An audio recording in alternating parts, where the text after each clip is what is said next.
I love walking around in the woods. It's really, it's really good. It's good for me. It's good for me to remember that the woods are here, that I can just walk out of my house and get on a bus. I could walk all the way, I suppose, but I'd need to sit down by the time I got here. But it's really good to be able to just get on a bus, get off where I feel like, and then just walk into the woods and start breathing again, experiencing nature again, hearing the birds sing, which one can hear as one walks through the city. It's quite amazing actually in this city that you can still hear lots of birdsong even when you're in the middle of town.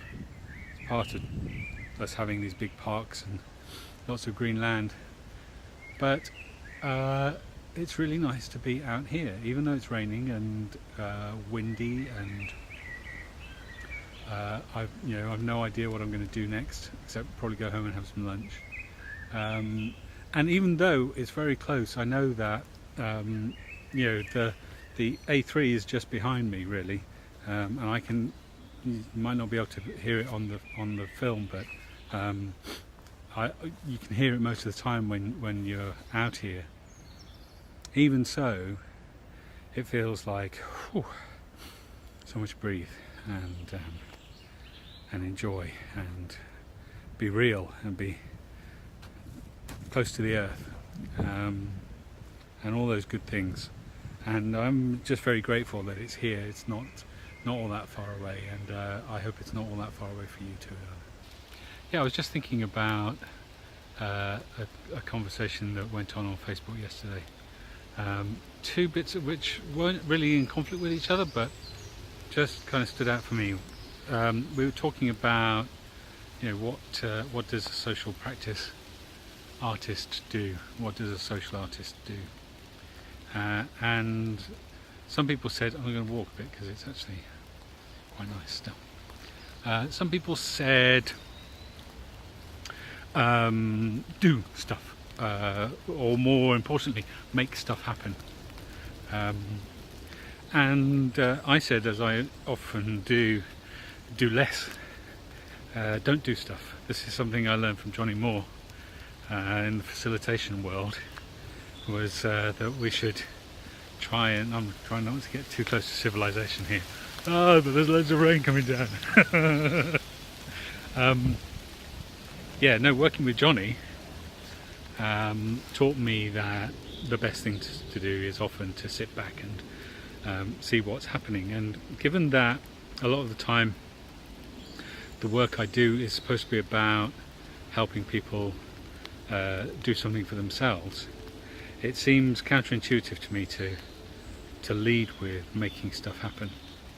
Making stuff happen for me comes from doing less for me. So my role in the group is to be there, say we're here and the group is here, and then to create the common ground on which people can do what they want to do.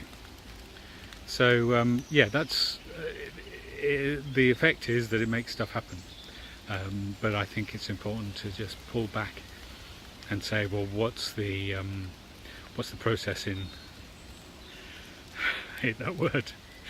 What are the baby steps that get you to making stuff happen? Well, one of the counterintuitive ones is do less. Another thing is about listening, and we all think that we can listen. We all think we're really good at listening. Sometimes we've been told that we just don't listen, but generally we think we're good at it, but we consider it to be a fairly low status activity. So you're supposed to sit still and listen. Listen while somebody tells you something. And we don't really like embracing low status activities, or at least if we feel like we've got to a certain level in life, or within our organisation, or just within our town or our society, then we feel like we shouldn't have to listen anymore. But actually it's really, really important. If you're going to do this kind of work, this kind of social practice, because we need to move away from this idea that there are some high status activities and some low status activities. We're all doing stuff. This is part of how you get to collaborate. We're all just doing stuff, and there is no high or low status. It's just people have different jobs. So for me, listening means stopping and allowing the space in, and allowing other people to talk. A lot of the time we think we're having conversations, but actually we're just listening to ourselves talk, or waiting for the moment when we get to talk. And I think we need to practice being still and listening for a bit. One of the things I like to do is to do kind of extreme listening, real hardcore listening, which means I don't do this when I'm actually trying to collect information and you can't really do it for very long, or I can't do it for very long. But it's kind of meditative listening. It's a listening meditation, and it means just kind of listening to every syllable that comes out of somebody's mouth. Maybe shut your eyes if you're in a situation if you're in a meeting or something, and it's really difficult to keep track of what's going on.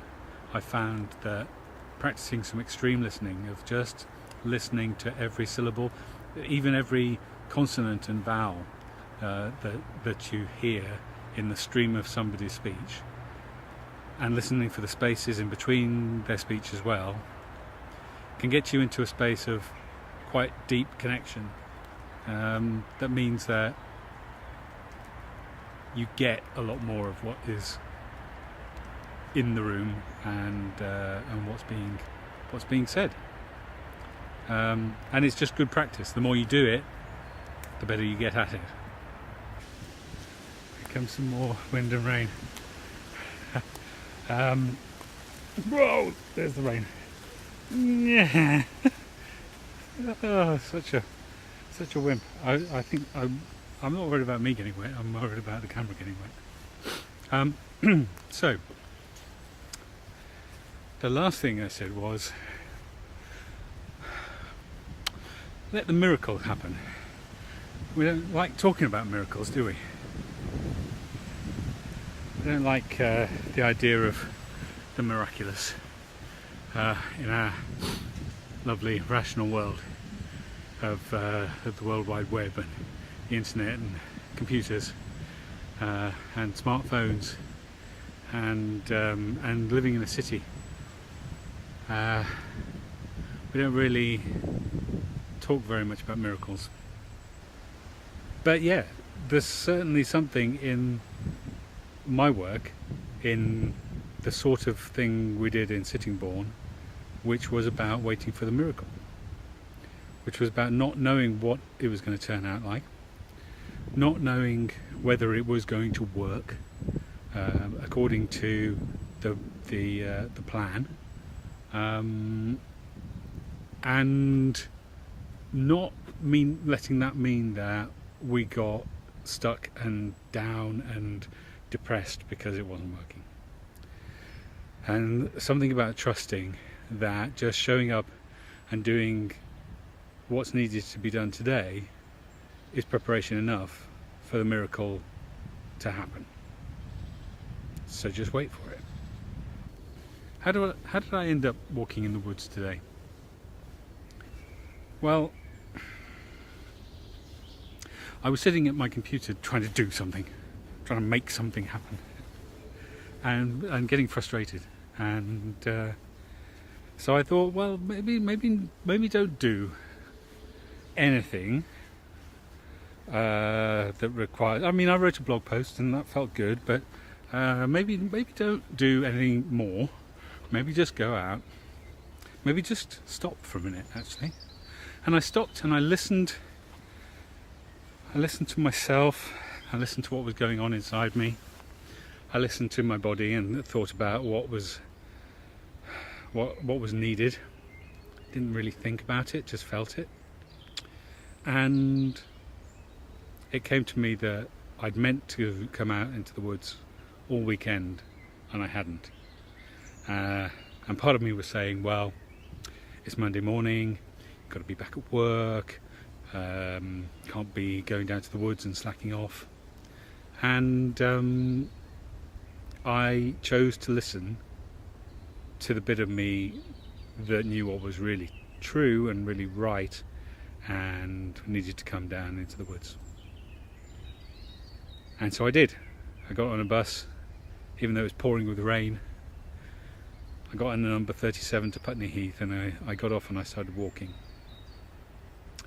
And here I am, experiencing a miracle. Experiencing this miracle behind me. Wow, look at that. Look at that. Isn't it fab? Isn't it fantastic? All of this is here all the time. It doesn't go away. Well, except in the sense of quantum soup. Of course, it's all quantum soup, and if I take my attention away from it, it doesn't actually exist. That's what they say. It's an amazingly complex illusion, if that's the case. Anyway, I am here in the miracle of Wimbledon Common.